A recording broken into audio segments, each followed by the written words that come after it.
Dear students, स्वागत है आपका आपके अपने यूट्यूब चैनल मनोहारी मैथ्स में।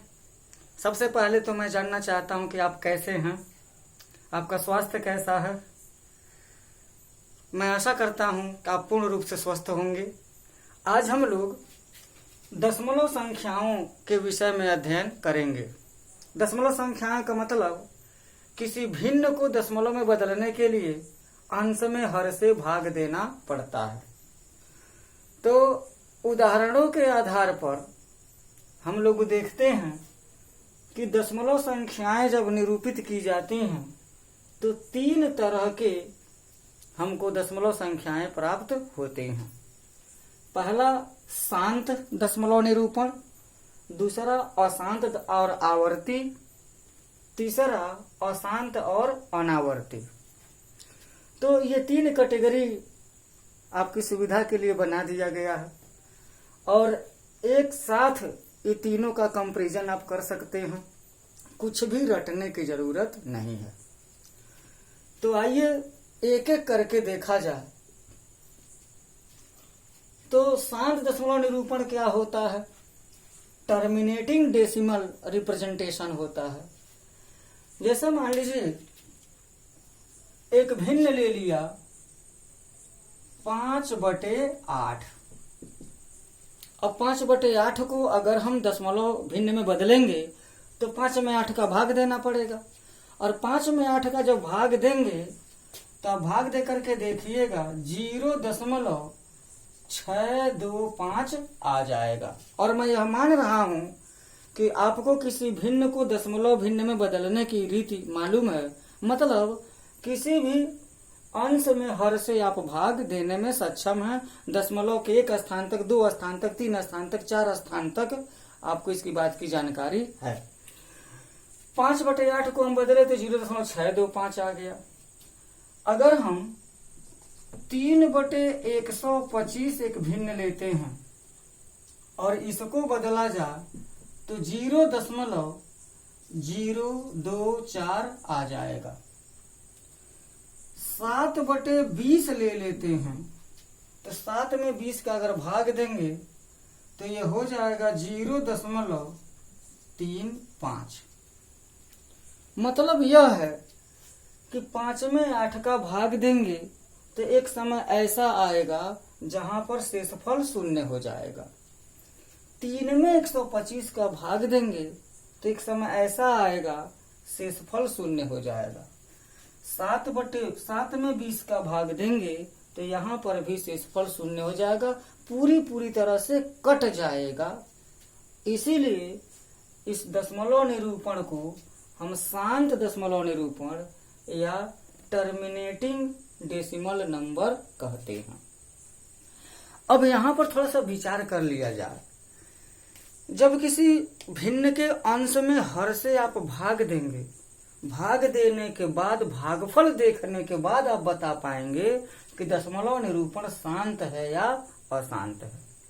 लेकिन एक ऐसी विधि है, यहाँ पर चर्चा किया जाएगा, एक्सरसाइज में भी आपको मिलेगा कि बिना भाग दिए हम हर को देख करके कैसे बता सकते हैं कि उसका दशमलव निरूपण शांत है या अशांत है। आइए विचार करते हैं। तो यहाँ थोड़ा सा मैं यहाँ एक लाइन खींच देता हूं और यहीं पर हम लोग बात कर लेंगे, समझ लेंगे। जैसे मान लीजिए कि हर है या 8 है, तो 8 का अगर हम अभाज्य गुणनखंड करेंगे तो 2 गुणे 2 मिलेगा। 125 का जब हम अभाज्य गुणनखंड करेंगे तो 5 गुणे 5 गुणे 5 मिलेगा। 20 का अभाज्य गुणनखंड करेंगे तो 2 गुणे 2 गुणे 5 आ जाएगा। निष्कर्ष क्या निकलता है, यही मुख्य बात है। यहाँ पर देखिए 5/8 है तो 8 के गुणनखंड में 2 है, 2 3 बार आया। ये अलग बात है कि 2 3 बार आया है, लेकिन 2 गुणनखंड जरूर है। 125 में गुणनखंड 5 गुणे 5 गुणे 5 आया, अर्थात 5 गुणनखंड है इसमें।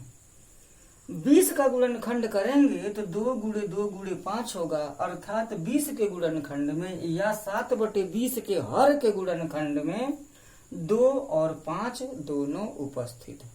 तो हम यहाँ समझ जाएंगे, यहाँ पर हम क्या लिख सकते हैं, इसके गुणनखंड में केवल 2 है। यहाँ पर क्या है, केवल 5 है।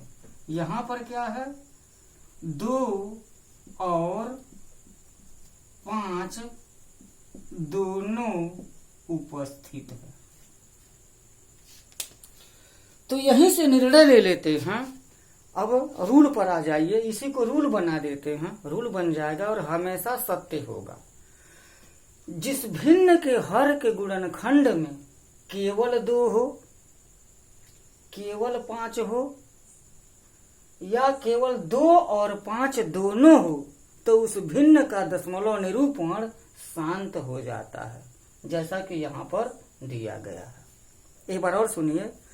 जिस भिन्न के हर के गुणनखंड में केवल 2 हो तो उसका निरूपण शांत हो जाएगा, केवल 5 हो तो उसका भी दशमलव निरूपण शांत हो जाएगा, 2 और 5 दोनों अब हो तो उसका भी दशमलव निरूपण शांत हो जाएगा। इससे यह स्पष्ट हो जाएगा कि भिन्न के हर को देख करके हम बता सकते हैं, बिना भाग दिए बता सकते हैं, भविष्यवाणी कर सकते हैं कि दिए हुए अमुक भिन्न का दशमलव निरूपण शांत होगा या अशांत होगा। तो ये रहा, यहाँ पर इस रूल को आप याद रखें। उसके बाद से हम अशांत दशमलव पर आते हैं। इसके लिए भी हम लोग कुछ एग्जाम्पल लेते हैं। एक उदाहरण लेते हैं। जैसे मान लीजिए भिन्न है हमारा 2/3। 2/3 का अगर दशमलव निरूपण करेंगे तो आएगा 0.666। ऐसे यह कटेगा नहीं, या इसको हम लिख सकते हैं 0.6 पर इसको बार लिख देते हैं, मतलब यही बार बार रिपीट होता है। फिर एक और संख्या भिन्न ले लेते हैं 11/6। तो 11 में 6 का भाग देंगे तो क्या मिलेगा, 1.833। ऐसे ये कटेगा नहीं, चलता जाएगा। इसको हम लिख सकते हैं बराबर 1.83, और यह 3 जो रिपीट हो रहा है इसके ऊपर एक हाइफन लगा देते हैं। ये बताता है कि 3 ही अंक बार बार आएगा। फिर एक और भिन्न, जैसे 11/30 हो, इसको अगर दशमलव निरूपण करते हैं तो 0.3666 आता है, और ये कैंसिल नहीं होगा।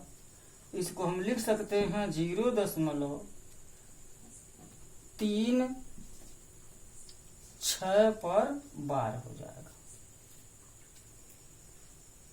इसी तरीके से अगर ले लेते हैं 15/7 ले लें तो हमको क्या मिलेगा, 2.14258.7। 1428557 मिलेगा। और फिर 1425887, 1425887 यही रिपीट होगा। एक संख्या समूह है, वो बार बार रिपीट होगा, तो उसको हम यहाँ पर बार लगा सकते हैं। तो प्यारे बच्चों, 2/3, 11/6, 11/30, 15/7 ये ऐसे भिन्न हैं जिनका दशमलव निरूपण वह भाग देंगे तो शेषफल शून्य नहीं आएगा, कभी शून्य नहीं आएगा। आगे भाग देते जाएंगे तो वह क्या हो जाता है, अशांत होता है। इसमें क्या हुआ था, शेषफल शून्य बच जा रहा था इसलिए शांत था। यहाँ पर शेषफल शून्य बचेगा ही नहीं, हमेशा भाग देते जाएंगे, उसका अंत एक अंतहीन प्रक्रिया चलती रहेगी। उसको कहते हैं अशांत। और आवर्ती क्या है, एक अंक बार बार रिपीट हो जाएगा, तो इसलिए अशांत है तो उसको बोलते हैं नॉन टर्मिनेटिंग। और एक ही अंक या एक संख्या समूह बार बार रिपीट होगा, इसलिए उसको रिपीटिंग कहते हैं या रिक्यूरिंग कहा जाता है। Non terminating and repeating are non terminating and repeating या नॉन टर्मिनेटिंग एंड रिक्यूरिंग इसको कहा जाता है। तो थोड़ा सा इस पर विचार कर लिया जाए कि किसी भिन्न के हर को देख करके हम कैसे जान जाएंगे कि उसका दशमलव निरूपण अशांत होगा। सिर्फ शांत और अशांत की बात है। तो यहाँ पर हम देखेंगे इसके हर का जब हम गुणनखंड करेंगे तो 3 है, तो 3 का गुणनखंड 1 गुणे 3 होगा, तो 1 की कोई बात ही नहीं है, ये 3 आ गया। 11/6 है, तो इसके 6 का जब हम देखेंगे गुणनखंड तो 2 गुणे 3 हो जाएगा। 30 का गुणनखंड क्या हो जाएगा, 2 गुणे 3 गुणे 5 हो जाएगा। 2 3 6, 6 5 30। 7 का गुणनखंड तो 7 ही हो जाएगा। अब इसमें और इसमें अगर हम तुलना कर लेते हैं तो शांत वाले में क्या था, हर के गुणनखंड में केवल 2 या केवल 5 या 2 और 5 दोनों आ गया था, 2 और 5 दोनों आ गया था, तो क्या हो गया, दशमलव निरूपण इसका शांत हो गया।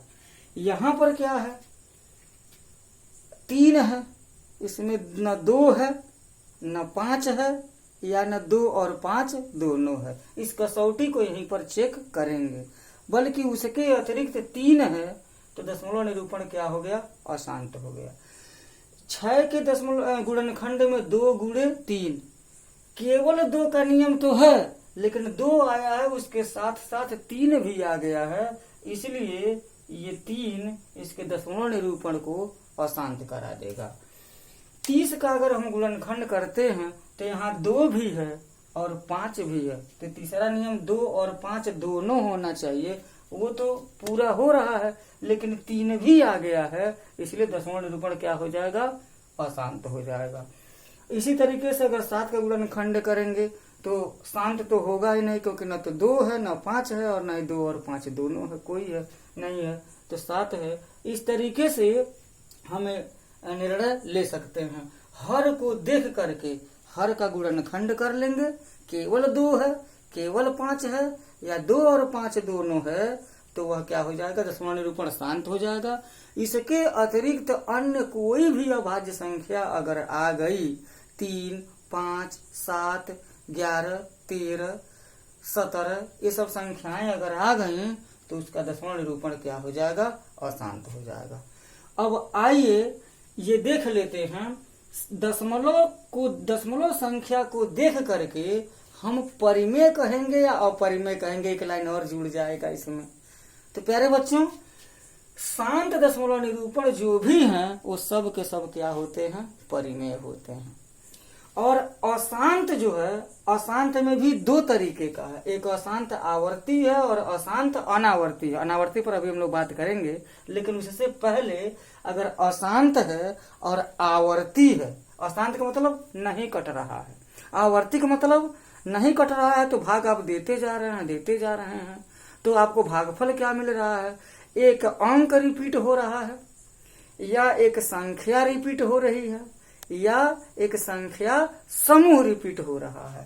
संख्या ये अंक रिपीट हो रहा है, इसमें संख्या समूह रिपीट हो रहा है, तो अशांत और आवर्ती है। तो समस्त अशांत और आवर्ती दशमलव निरूपण परिमेय होते हैं, इस बात को ख्याल रखिएगा। दशमलव संख्याओं को देख करके परिमेय ज्ञात करना बहुत आसान है। शांत है तो परिमेय है, अशांत है और आवर्ती है तो परिमेय हो जाएगा। अब आइए हम लोग अशांत और अनावर्ती के कुछ उदाहरण लेकर के कुछ विचार व्यक्त करें। सबसे पहले तो हम विचार करते हैं, कुछ उदाहरण ले लें। जैसे मान लीजिए कि लिखा हो करड़ी में 4। अब करड़ी में 4 लिखा है तो इसको हम 2 गुणे 2 कर लेते हैं। 2 का वर्ग कर दें या जोड़ा बना दें तो 2 बाहर निकल जाता है, और 2 को हम 2/1 लिख सकते हैं। P/Q के रूप में आ गया है, इसलिए यह क्या है, परिमेय संख्या है। अर्थात करड़ी में 4 क्या है, परिमेय संख्या। इसी तरीके से करड़ी में 16 अगर है तो ये भी क्या हो जाएगा, 2 गुणे 2 गुणे 2 गुणे 2, और यहाँ पर जोड़े पर बाहर निकालेंगे तो 2 गुणे 2 बराबर 4 होगा। इसको भी 4/1 कर सकते हैं, P/Q के रूप में है, जहाँ P और Q पूर्णांक हैं और Q बराबर नहीं 0, इसलिए यह क्या है, परिमेय है। अर्थात करड़ी में 16 भी क्या है, परिमेय राशि है। अब आप कहेंगे कि अशांत और अनावर्ती में क्यों इसको लिख रहे हैं, तो थोड़ा सा परिमेय और अपरिमेय की भी बात कर लिया जाए। तो यहाँ अब जैसे मान लीजिए कि केवल करड़ी में 2 है। अब करड़ी में 2 है तो इसका गुणन 2 का गुणनखंड करेंगे तो वो 2 गुणे 2 थोड़ी होगा, वो बाहर तो नहीं निकलेगा। करड़ी में 2 तो करड़ी में 2 ही रह जाएगा। करड़ी में 3 की अगर हम बात करते हैं तो क्या हो जाएगा, करड़ी में 3, ये भी 3 का वर्गमूल नहीं निकल पाएगा, जोड़ा नहीं बन पाएगा, तो करड़ी में 3 का मान करड़ी में 3 ही रह जाएगा। अब इस पर हम विचार करते हैं कि इसका मान कितना होता है, करड़ी में 2 और करड़ी में 3। तो प्यारे बच्चों, जब आप कक्षा 8 में पढ़ रहे थे, अभी आप कक्षा 9 में आ गए हैं, कक्षा 8 में पढ़ रहे थे तो वहाँ वर्ग और वर्गमूल नाम का चैप्टर था, और वर्ग और वर्गमूल में भाग विधि से वर्गमूल ज्ञात करने की आप प्रश्न हल किए हैं। तो उसमें लिखा होगा 2 का वर्गमूल दशमलव के 3 स्थान तक या 4 स्थान तक ज्ञात कीजिए, ऐसा प्रश्न आया होगा। तो हम देख लेते हैं कि करड़ी में 2 का मान कितना होता है और करड़ी में 3 का मान कितना होता है दशमलव निरूपण में। करड़ी में 3 का मान, 3 का वर्गमूल हम निकालते हैं तो क्या मिलता है, 1.732050807 और भी बहुत सारा, खत्म नहीं होता है। अगर पाई की हम बात करें, पाई का मान होता है 22/7 होता है, लेकिन 22/7 तो परिमेय संख्या है, लेकिन पाई का मान अपरिमेय है, जिसे प्रयोगों द्वारा ज्ञात किया गया था। उस पाई का जो मान होता है 3.141926535 और भी बहुत सारा। अब यहाँ देख लिया जाए, अब इस पर तो हमको विचार करना नहीं है क्योंकि ये तो परिमेय संख्या हो गया, ये भी परिमेय संख्या हो गई। दशमलव निरूपण की हम बात कर रहे हैं, तो जब हम 2 का वर्गमूल निकाल रहे हैं तो 1.41413562370995 ऐसी ही संख्याएं आती जा रही हैं, वो कट नहीं रहा है। वर्गमूल कभी पूरा होगा ही नहीं, हो ही नहीं रहा है, ऐसे हम वर्गमूल लेते जा रहे हैं। तो जब हम वर्गमूल पर हम बात कर रहे हैं तो क्या 3 का क्या हो जाएगा, 1.7320500807 ऐसे डैश डैश डैश हो जाएगा। पाई का मान जो गणितज्ञों ने निकाला 3.14159265358 ऐसे डैश डैश डैश होता जाएगा। तो पहली बार तो यह कि ये दशमलव निरूपण का कोई अंत नहीं है, तो वे अशांत हैं। दशमलव निरूपण का कोई अंत नहीं है, एंड पॉइंट नहीं है कि वहां पर उनका वर्गमूल पूरा हो गया, ऐसा तो है ही नहीं, इसलिए वो अशांत हैं। और साथ ही ये देख रहे हैं कि यहाँ 41421356237095 ऐसे करके कोई अंक या अंक समूह का रिपीटेशन नहीं हो रहा है। उनके बारे में हम भविष्यवाणी नहीं कर पा रहे हैं कि आगे कौन कौन सी संख्याएं आएंगी। तो वो क्या हो रहे हैं, पहली बात तो वो अशांत है तो नॉन टर्मिनेटिंग है, और दूसरी बात एक अंक या एक संख्या या एक संख्या समूह रिपीटेड नहीं हो रहे हैं, नॉन रिपीटिंग है या नॉन रिक्यूरिंग है। तो इसलिए ये जो जितने हैं करड़ी में 2, करड़ी में 3 और पाई का जो दशमलव निरूपण निकाला गया है वो अशांत और अनावर्ती है, नॉन टर्मिनेटिंग या नॉन रिपीटिंग और नॉन रिक्यूरिंग है। अब देखिए ऐसी जब संख्याएं रहती हैं तो क्या होती हैं, परिमेय होती हैं कि अपरिमेय होती हैं।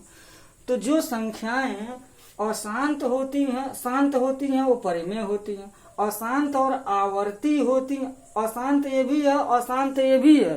एक बार और ध्यान दीजिए, यहाँ पर जो है माइंड करने वाली बात है, ये भी अशांत है, ये भी अशांत है, लेकिन ये अशांत और आवर्ती हैं।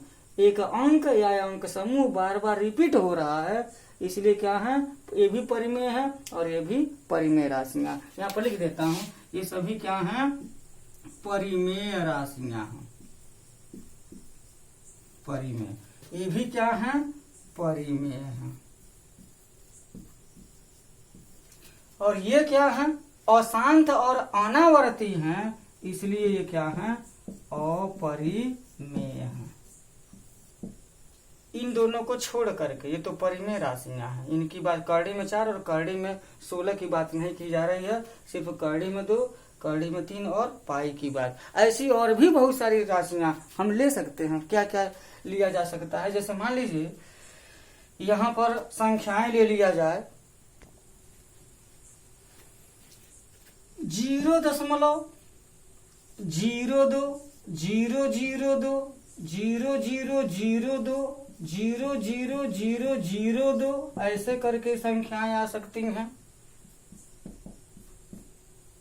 ये अशांत और अनावर्ती का एक और उदाहरण हम ले सकते हैं।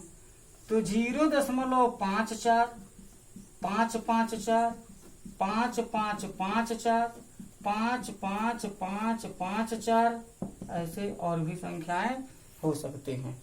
तो इस तरीके से ये भी अशांत हैं और अनावर्ती हैं और परिमेय संख्याओं में आ जाएंगे। घनमूल की भी हम बात कर सकते हैं। जैसे मान लीजिए हम घनमूल में 8 लिख दें तो क्या हो जाएगा, 2 गुणे 2, तो ट्रिपल हो गया। ट्रिपल पर एक बाहर निकाल लेते हैं तो परिमेय हो जाता है। लेकिन यहीं पर अगर लिख दिया गया हो घनमूल में 4 लिख दिया गया हो, तो 4 लिखेंगे तो क्या हो जाएगा, 4 जो है 2 गुणे 2 ही बार है। घनमूल में 3 2 गुणे 2 रहेगा तब तो बाहर निकलेगा, ये क्या हो जाएगा, ये भी अपरिमेय होगा। यहाँ हम घनमूल में सिर्फ 2 की बात करें, ये भी अपरिमेय हो जाएगा। घनमूल में अगर हम 16 की बात करें तो ये भी अपरिमेय हो जाएगा। 2 गुणे 2 4 बार होगा, गुणे 2, तो त्रिक पर एक 2 बाहर निकल जाएगा, तो 2 घनमूल में 2 बच जाएगा और वो संख्या क्या हो जाएगी, अपरिमेय हो जाएगी। तो अभी हम अपरिमेय संख्याओं के गुण हम पढ़ेंगे। तो अब इसको मिटाने से पहले एक बार और देख लिया जाए। दशमलव संख्याएं 3 तरह की, शांत, अशांत, अशांत आवर्ती और अशांत अनावर्ती। तो जिनका अंश में हर से भाग देने पर कट जाते हैं वो शांत होता है। तो हम बिना भाग दिए कैसे पता करेंगे, जिस भिन्न के हर में 2 हो या केवल 5 हो या 2 और 5 दोनों हो तो उनका दशमलव निरूपण शांत होता है। इसके अतिरिक्त अगर 3 आ गया, 7 आ गया तो वह क्या हो जाएगा, कोई भी 2 और 5 या 2 और 5 के अतिरिक्त और भी कोई अगर अभाज्य संख्या आ गई तो दशमलव निरूपण क्या हो जाएगा, अशांत हो जाएगा। अब अशांत और आवर्ती क्या है, जब एक अंक या अंक समूह या संख्या समूह बार बार रिपीट होता है तो आवर्ती होता है। ये परिमेय संख्या की श्रेणी में आती है, ये भी परिमेय संख्या की श्रेणी में आती है। अशांत और अनावर्ती क्या है, ऐसी दशमलव संख्या जो जिसका अंत नहीं होता है। और ये भी है कि हम उनके आने वाले अंकों के विषय में भविष्यवाणी नहीं कर सकते हैं, क्योंकि वे अंक रिपीट नहीं होते हैं। तो वो नॉन रिपीटिंग है या नॉन रिक्यूरिंग है तो अशांत और अनावर्ती कहलाती हैं और वे सब के सब अपरिमेय में होते हैं। तो आइए अपरिमेय संख्याओं के गुण पर हम विचार करते हैं। क्या क्या गुण दिखाता है, इसमें बहुत कंफ्यूजन होता है बहुत बच्चों को। तो प्यारे बच्चों, इस पोर्शन को बड़ा ध्यान से आप देख लीजिएगा, सारी गलतफहमियां, सारे डाउट जो है दूर हो जाएंगे। तो यहाँ अपरिमेय संख्याओं के गुण में सबसे पहले तो मैं ये शामिल करना चाहता हूं कि सभी अपरिमेय संख्याएं, सभी अपरिमेय संख्याएं क्रम विनिमेय नियम,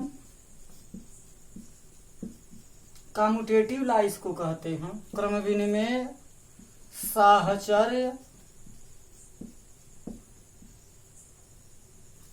और वितरण नियम, एसोसिएटिव लॉ और वितरण नियम, डिस्ट्रीब्यूशन लॉ का पालन करते हैं,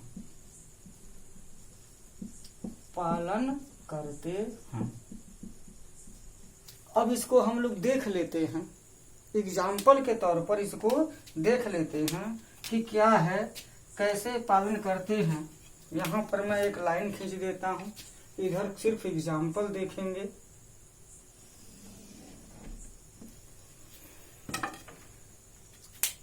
तो यहाँ हम देख, जैसे अपन एक क्रम विनिमय नियम क्या होता है, क्रम विनिमय नियम होता है a प्लस बी बराबर बी प्लस ए में b को जोड़े, b में a को जोड़े, कोई फर्क नहीं पड़ने वाला। तो इससे अगर अपरिमेय, ये तो परिमेय संख्याओं का गुण है, अपरिमेय संख्याएं भी करड़ी में 2 में हम करड़ी में 3 को जोड़ दें या करड़ी में 3 में करड़ी में 2 को जोड़ें, फिर भी ये बराबर होंगे, क्रम विनिमय नियम हो जाएगा। गुणा के क्रम विनिमय नियम और योग के क्रम विनिमय नियम का पालन करते हैं। एसोसिएटिव लॉ क्या होता है, अगर मान लीजिए कि a प्लस बी प्लस सी, तो a में b को जोड़ दिया तब c को जोड़ा, या b में c को जोड़ दिया उसके बाद से a को जोड़ा, फिर भी ये बराबर होते हैं। तो ऐसी स्थिति में करड़ी में 2 धन करड़ी में 3 धन करड़ी में 5 हो तो बराबर हो जाएगा करड़ी में 2 धन, ये करड़ी में 3 है, करड़ी में 3 धन करड़ी में 5, ये क्या हो गया, एसोसिएटिव लॉ हो गया, साहचर्य नियम होगा, पालन होता है। ये वितरण नियम में क्या होता है, a इंटू बी प्लस सी है तो ए बी प्लस ए सी होता है, प्लस रहेगा तब भी, माइनस रहेगा तब भी। तो ये परिमेय संख्याएं गुण दिखाती हैं, तो अपरिमेय संख्याएं भी गुण दिखाती हैं। क्या, अगर करड़ी में 2 है और यहाँ पर करड़ी में 3 धन करड़ी में 5 है या माइनस है, तो क्या होगा, करड़ी में 3 में करड़ी में 2 का जब गुणा करेंगे तो यहाँ पर करड़ी में 6 हो जाएगा, और करड़ी में 2 का करड़ी में 5 गुणा करेंगे तो यहाँ पर भी करड़ी में 10 हो जाएगा, प्लस के साथ है तो प्लस, माइनस के साथ है तो माइनस। ये हमारा पहला नियम हो गया, इसे याद रखें। आइए यहाँ 2 अपरिमेय का अंतर पहले आ गया। 2 अपरिमेय संख्याओं का जो योगफल होता है, एक 2 अपरिमेय का अंतर अपरिमेय हो ये कोई आवश्यक नहीं है। तो योगफल का तो बहुत आसान, आप देख सकते हैं, अंतर का यहाँ पर देख लेते हैं। अगर ये बात किया जाए, अगर मान लीजिए कि एक संख्या हो 2 धन करड़ी में 3 हो और उसमें से घटाया गया हो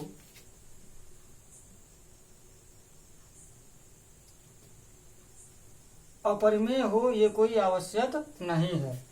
तो जैसे 2 धन करड़ी में 3 हो और मान लीजिए यहाँ पर ले लिया हो 4 ऋण करड़ी में 3 हो, योगफल की बात कर लेते हैं। तो योगफल में क्या हो जाएगा, करड़ी में 3 से करड़ी में 3 कट जाएगा और वो बराबर क्या हो जाएगा, 4 और 2 मिलकर के क्या हो जाएगा, 6 हो जाएगा। तो एक दो अपरिमेय हो, ये भी अपरिमेय है, ये भी अपरिमेय है, तो इनका योगफल क्या हो जाएगा? एक करड़ी में 3 से करड़ी में 3 कट जाएगा, 4 2 6 हो जाएगा। तो दो अपरिमेय संख्याओं का योगफल अपरिमेय हो ये कोई आवश्यक नहीं होता है। 6 आ गया। अब यहीं पर ये योगफल का था यह। अब अंतर का देख लेते हैं यहाँ। अगर मान लीजिए कि 5 धन करड़ी में 2, 5 धन करड़ी में 2 दिया हो और अंतर ज्ञात करना हो इसमें 4 धन करड़ी में 2 का, तो क्या होगा? जब कोष्ठक तोड़ेंगे तो 5 धन करड़ी में 2 ऋण 4 ऋण करड़ी में 2, करड़ी में 2 से करड़ी में 2 कट जाएगा, 5 में से 4 घटेगा तो 1 हो जाएगा। तो ये अपरिमेय राशि है, ये भी अपरिमेय राशि है, दोनों का अंतर परिमेय आ गया। तो वही कहा जा रहा है कि दो अपरिमेय का अंतर अपरिमेय हो ये कोई आवश्यक नहीं है। अब दो अपरिमेय का गुणनफल भी अपरिमेय हो ये भी कोई आवश्यक नहीं। जैसे मान लीजिए लिखा हो कि करड़ी में 3 धन करड़ी में 2 और करड़ी में 3 ऋण करड़ी में 2, ये भी अपरिमेय है, ये भी अपरिमेय है। तो क्या होगा? यहाँ एक कोष्ठक में a प्लस बी, दूसरे कोष्ठक में a माइनस बी, तो a square minus B square. करड़ी में 3 का जब वर्ग होगा तो 3 हो जाएगा और माइनस करड़ी में 2 का वर्ग होगा तो 2 हो जाएगा, बराबर कितना हो जाएगा? 1 हो जाएगा। तो ये भी अपरिमेय है, ये भी अपरिमेय है, लेकिन गुणनफल क्या हो गया? परिमेय हो गया। तो लिखा दो अपरिमेय संख्याओं का गुणनफल अपरिमेय हो ये कोई आवश्यक नहीं है। ये उदाहरण हमारा हो गया।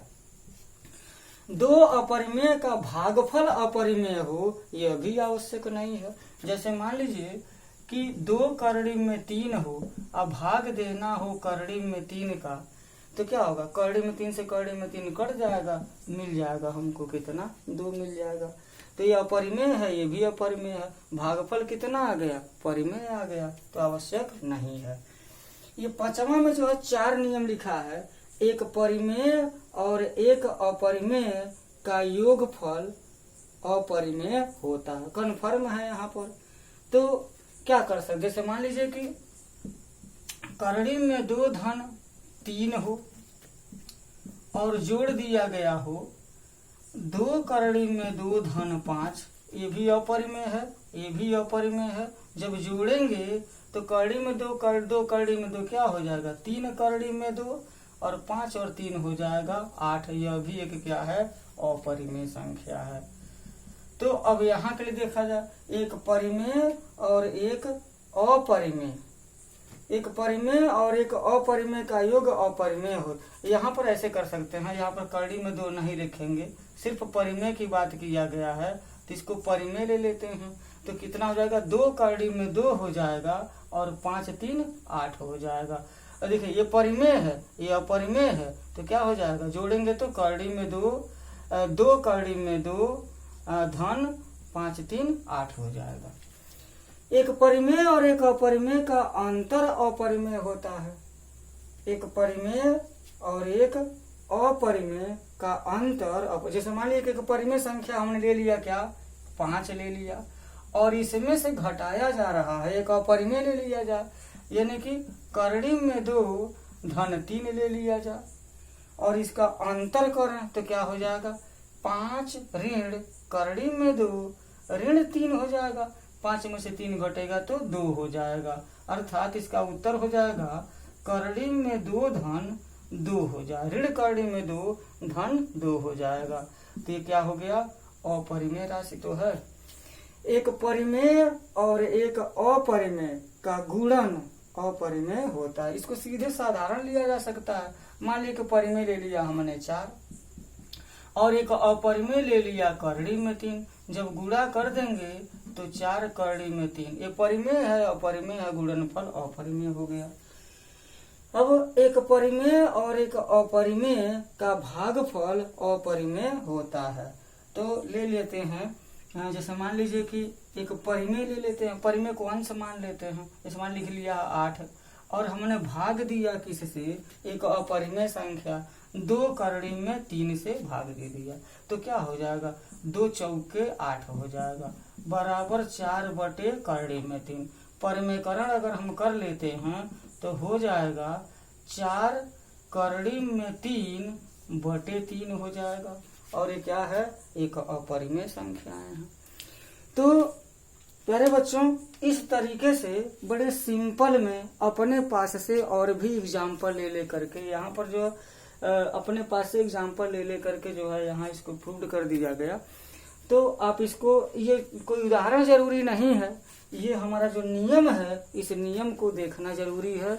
तो मैं आशा करता हूँ कि ये जो भाग है दशमलव संख्याओं और परिमेय संख्याओं, अपरिमेय संख्याओं और अपरिमेय संख्याओं के गुण पर आधारित आपको समझ में आया होगा।